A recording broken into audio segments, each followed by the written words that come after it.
don't need a high-end designer or a lot of money to get a luxe look. Be your own interior designer. This is Affordable Interior Design, the podcast. Here's your host, Betsy Helmuth.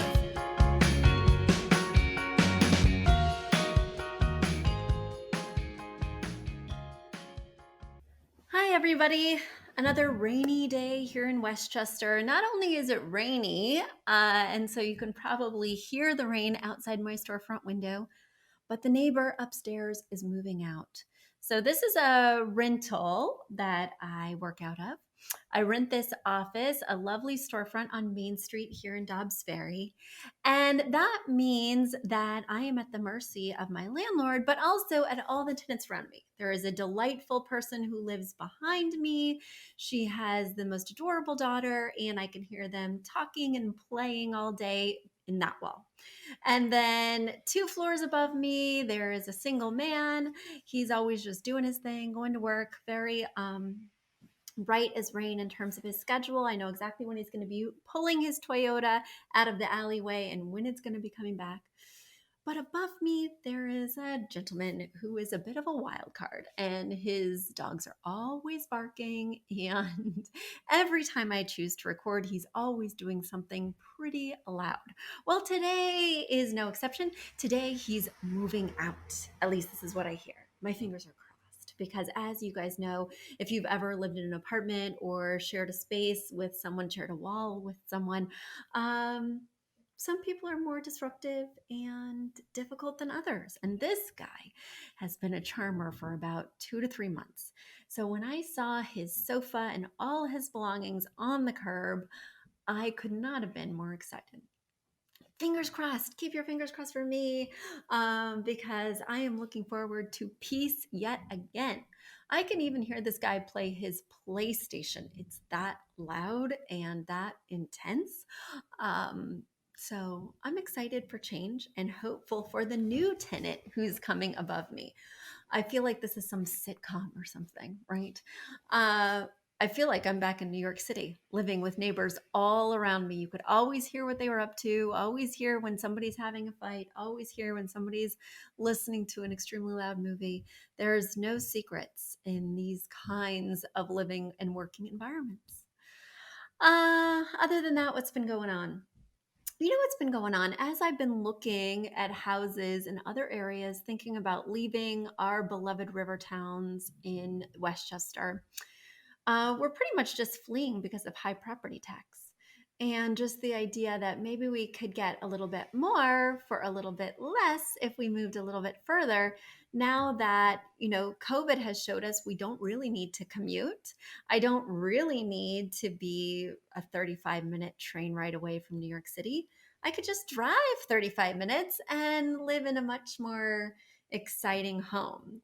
But circling back to the theme of today's questions are all about renovations. And I will say, COVID definitely put the bug in my ear that maybe we could move. Maybe we didn't have to be right here in this magical little enclave where I can see the city from my driveway. Maybe we could be further away and be even happier. But thinking back a little bit further, I think the bug was actually put in my ear by my mother-in-law. She is not only my stepmother-in-law, she is also our financial advisor. And we were telling her about all the changes we were planning on making in our home. Our home is fabulous. I love it so much. It is like a member of our family. Not only have I imbued it with all of our personality through the decor, but it just is a home that the minute I walked into it, when we were looking at different homes to buy, I was like, wow. This is it. That love at first sight, that tingle in your toes, that butterfly in your stomach that says you are home. I got all the feels when I stepped into this space because I looked at the bottom floor. It was cool. It was very nice. But as I went up the stairs to go to the second floor has this long hallway that runs down the middle of it. And on either side are rooms. And so as you approach the second floor, coming up the stairs, you see these 2 wings of the house.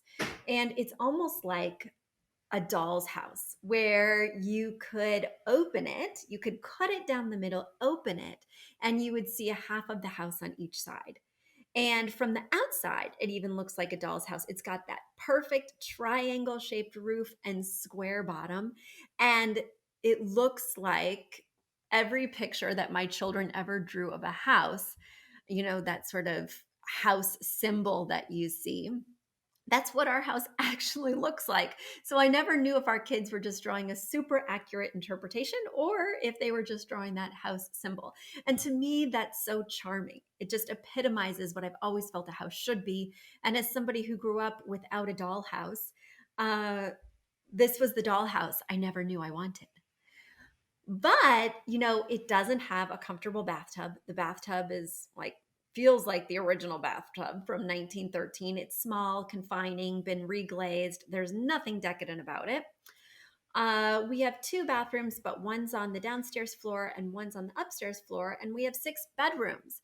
So it's like we're all kind of cramming ourselves into the upstairs bathroom, and we have so many other rooms, it just doesn't really make sense. The bathroom is tight. I had to get an 18-inch vanity because the 21-inch vanity that was there before, like that 3 inches made a huge difference in us being able to walk in the space without hitting our hip on the side of that marble vanity. These are the types of compromises that we have been living with. We also have a very tight galley kitchen. Nobody can be in there when I'm cooking because it is so tight, even tighter than the ones that I have had in the city, that, when I open the dishwasher, it hits the stove if I was going to open that as well. And there's no way to pass through. The range is very large, so it's easy to get burned if you bump into a saucepan handle while you're walking through. I mean, it's just tight, and the house itself is not tight. It's not intuitive. These areas need to be renovated. And I was sharing that with my stepmother-in-law, telling her all of our plans and telling her that these renovations, based on my initial calculations and initial conversations with architects, contractors, was going to be over $300,000. She's like, Betsy, just move to a different house. And I was like, I really like this house. This house really has space for me to make these changes. But then she said, Betsy, you can make the changes and you can spend the money, you can refinance your house, you can do all these things. It will add to the resale value, but you're going to have to live in total demo land while you're adding a bathroom, renovating the ones you currently have, and totally blowing out your dining room so that you can have an open kitchen. Are you sure you don't want to just move? I didn't necessarily take her advice at the time. I kept talking to contractors, kept thinking about what the finishes would look like, but her words have definitely been ringing in my ears. Have you guys ever had that situation? Have you guys ever thought, this house has so much potential. Do I want to be the one to realize it? Do I have the patience, the time, the money, the energy to actually invest in making those structural changes? Everybody thinks because I'm an interior designer, I would jump at the opportunity to make a space truly my own, but everybody would be wrong. I really hate upheaval. I really hate people getting my stuff dusty and dirty and putting up large amounts of plastic sheeting throughout my home, like in a straight out of the movie E.T. I don't know if I have the fortitude to last through all that, especially after dealing with a year plus of COVID. That's what's going on over here. What's going on with you? Send me your queries. Send me your troubles. Send me your observations. I would love to hear from you. As you know, the mailbag is currently pretty empty. You can reach out to me at affordableinteriordesign.com/podcast. Once again, that's affordableinteriordesign.com/podcast. You just click right there at the top. If you're a regular member, if you're a premium member, you have your own special button to submit your questions to me, and I will answer them live because I'm now recording these and they will soon be up on our YouTube channel, but also not live, also on episodes that you can listen to over and over again, either on your favorite podcast app or again on YouTube. All right, guys. Well, without further ado, let me jump into the final few questions we do have in our mailbag and answer your Reno dilemmas. The first question comes from Alison. Alison writes, "Hi Betsy, I have a question about flooring choices for a bathroom. We're building a house and we're going for a traditional Victorian vibe throughout. We are planning on doing vinyl sheeting or linoleum instead of tile in the bathroom to cut down on costs. I'm drawn to more patterned looks that are hopefully classic. I've added a few images in this email. My husband thinks we should go with a basic slate tile look that's fairly plain. We both want it to last for 10 plus years. I realize linoleum is not the most classic flooring choice, but what do you think will last the longest in terms of style? I'm open to any ideas. Thank you for your wonderful podcast. I learned so much from it." Well, you're most welcome, Alison from Canada. I'm happy to help. I am very hesitant to give you the green light on linoleum flooring. It sounds like you're going to be there for 10 plus years. It sounds like you can make all your personal dreams come true. But as somebody who grew up with a linoleum kitchen, as somebody who grew up with vinyl peel and stick tiles in their bathroom, you know, these areas, especially a bathroom, tend to have a very small footprint. They tend to not even have that much flooring. And tile in and of itself doesn't have to be that expensive. The labor behind the tile, sure, that can get a little bit pricey. But I really want to encourage you to consider going back to tile versus linoleum. I do think that some of the linoleum that you've provided with me here in these pictures could be interesting. Is it my favorite? Let me tell you why not. So, you guys are probably very familiar with those tiles that look like they have some sort of vintage type print, be it somewhat filigreed, somewhat damask, somewhat graphic. So, say it's like a light gray tile that then has a darker gray print on top and is a little bit worn already. I really love the look of that tile. I think it can go very well in a Victorian style application, but I do think it's a little bit trendy right now.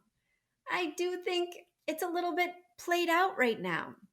When I was thinking about making renovation selections for my own bathroom and kitchen, I considered the tile. Do you hear this guy moving out? He is literally throwing trash bags out the window here on Main Street. This guy can't get out of here fast enough. Oh my gosh.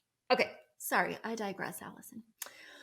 So I considered these tiles for my own space, but I do feel like they're not going to look timeless. I do feel like they're really hot right now in this contemporary farmhouse, you know, kind of landscape, but I don't think that they're going to look evergreen for very long. So I would be more inclined to go with like a hexagonal marble, a hexagonal porcelain. Um, I like the idea of going with a black and white or gray and white.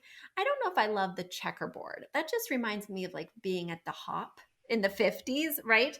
So again, I don't think that that feels timeless. And that was actually my peel and stick vinyl bathroom growing up, was those black and white solids that we all know and have feelings about. The other thing that I wouldn't do based on the imagery you're showing me is you do have some of that rustic wood vinyl planking that's in a gray wash. I also feel like gray washed wood is something that is not timeless. I think it's something that's hot right now. I think it's been hot for 7 years. I think it's on its way out. And I think in 7 more years, people are going to say, I don't want gray washed wood. It reminds me a lot of the espresso and ebony craze that was going on through the late 90s, early 2000s.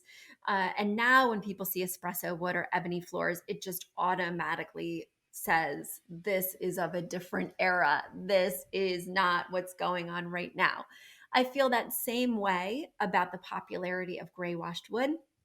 So while it appeals to me, while I like the fact that you can't really see hair, can't really easily see scratches or imperfections like you could on, say, white flooring or very dark flooring like that ebony I just referenced, I think it's going to have its moment and be gone. And that's the thing about Victorian design is, everything old becomes new again. But something like marble was not only great back then, it's also really appealing right now. Uh, People mentioned subway tile as being timeless. And while I do think that's true because it's been so popular in recent years, I think it's also going to feel a little bit played out. It reminds me a lot of that trend of the square tiles and how they were ubiquitous, and every home had square tiles, including my home, unfortunately. And those, while a classic shape that's pretty inoffensive, certainly do not look contemporary.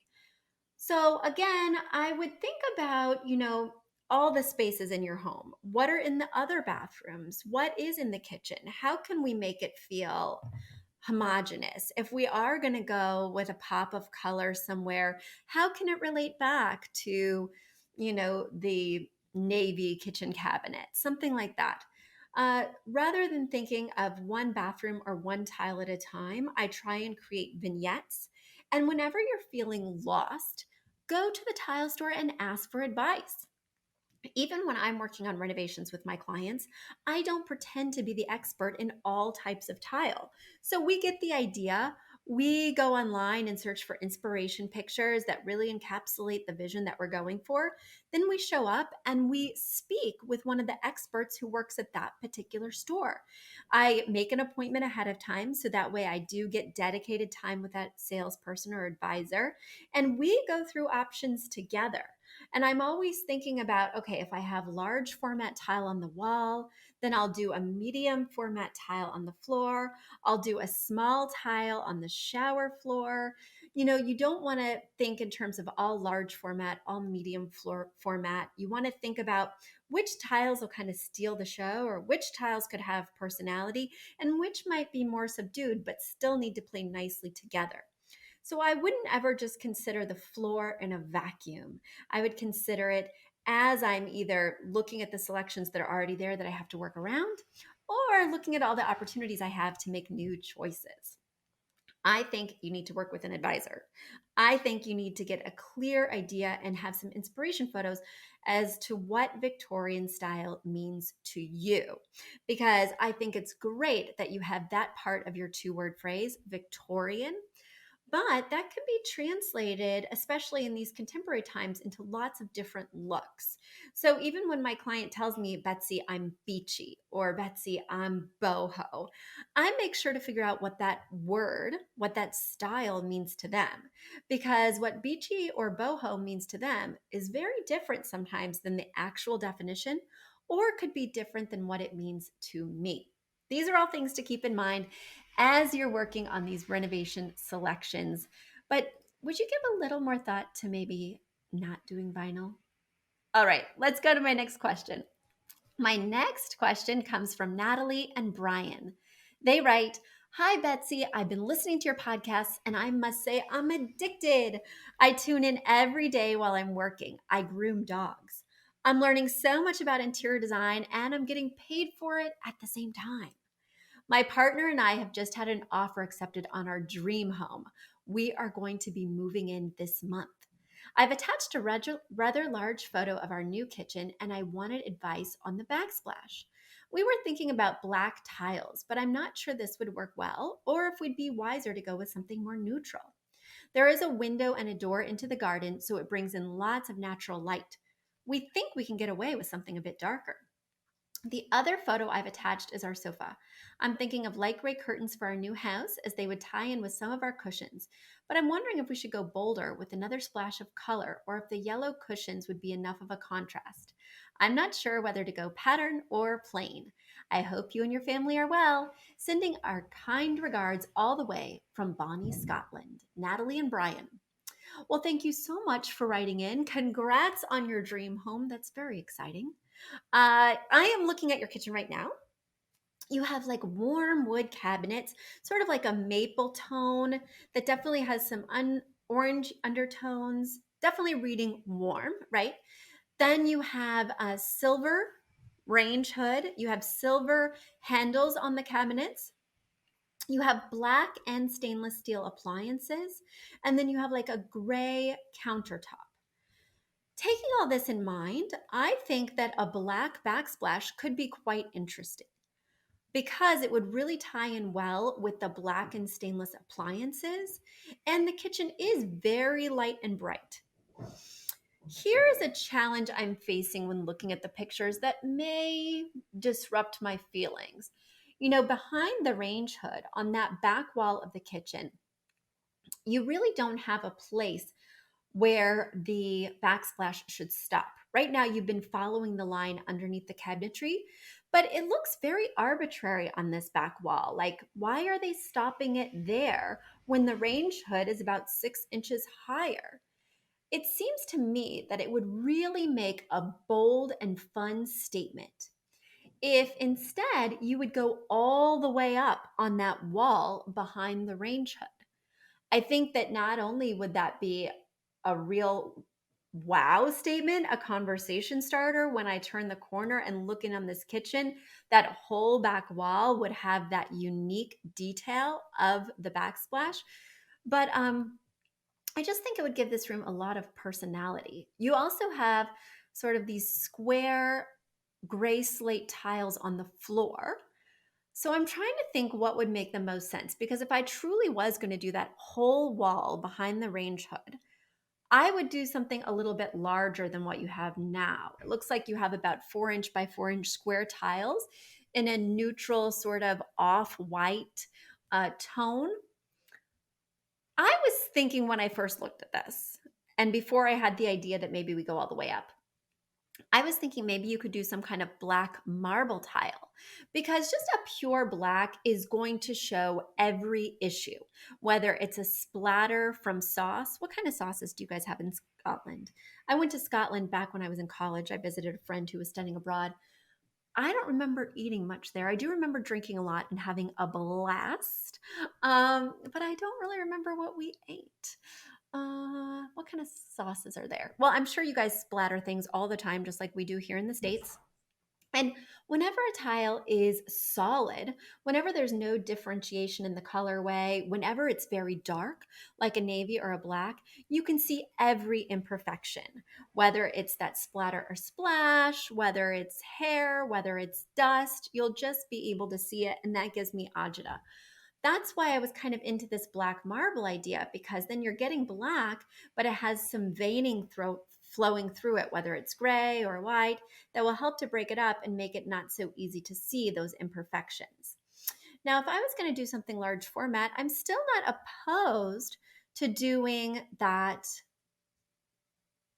black marble. Maybe I do, instead of something tall, because we do have a lot of space under the cabinetry that needs a backsplash, maybe I'd do something elongated, like elongated rectangular bars of the black marble, especially because, as you mentioned, it is flooded with light in here.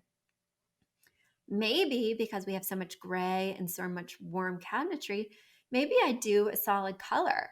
I have like a French blue tile that I took all the way up behind my windows in my kitchen and around my stove, and it just looks so dramatic. Everybody asks me about it. I have a very similar tone cabinetry to what you have here. And my kitchen, when I moved in, was not updated. It could use a refresh, but we really maxed out our budget buying the home. So we had no money for extensive renovations. Even putting in a new backsplash was a real splurge, but I had 3 by 3 inch floral square tiles and I just couldn't take it not one more day. So I did max out that credit card to get that new backsplash in. But this is what I'm thinking for you. I'm thinking that you could really seize the opportunity, really take it all the way up. If you don't choose to take it all the way up, you could still do that black marble, and it wouldn't have to be quite as big. But I think what I would do if I were you is look at some inspiration pictures that align with the style of your home. Because right now, we could go any sort of direction with this backsplash. Your kitchen is neutral, almost a blank canvas on which we could overlay a color. We could overlay a shape. We'd need to keep it contemporary. We'd need to keep it cohesive with these clean lines. but the world is your oyster. So, Natalie in Scotland, I think you could have a little bit of fun with this. And I'd want you to find an inspiration photo that shows you just how much fun you could have before you make your decision. But definitely don't do the solid black. All right, so now you're talking about your living room and have some questions about that area. So, yes, besides the blue sofas and the yellow cushions, the room appears to be devoid of color. So, the color palette feels somewhat arbitrary because you've just got this yellow splash on the blue with no inspiration piece. For me, that's what's missing in the space because you have a mirror above the fireplace, no art. You mentioned that you're looking for drapes. So, drapes could certainly be an inspiration piece in this room. And when we're talking inspiration piece, we're wanting to combine the blue with the yellow so that it makes sense and maybe introduces even another color so we get our full 60-30-10 color palette, right?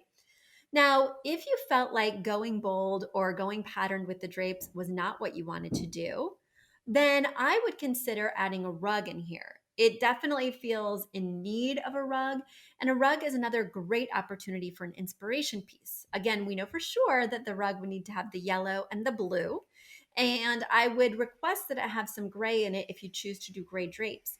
But gray is not a Roy G. Biv color. It's typically not a part of my 60-30-10. So when looking at that rug, it could even have one or more colors besides just the yellow, the blue, and the gray. And I think that would be a way to not only enliven the room, but to make it feel a little bit warmer in here. All right, Natalie and Brian, we've solved all your problems. Now you can just go hang out, go to a local pub like I did when I was in Scotland, and enjoy. Guys, it has been so wonderful connecting with you again this week. Do you have questions? Send them to me. You can reach out to me at affordableinteriordesign.com/podcast. I'll be waiting anxiously for your questions because the mailbag is practically depleted. I need something to talk about.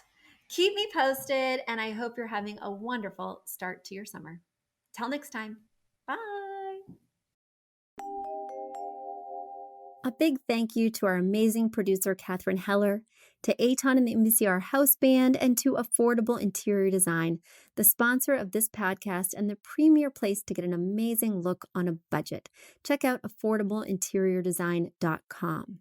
If you guys love the show, the very best way to support us is by spreading the word. Tell your friends or write us an awesome review on iTunes.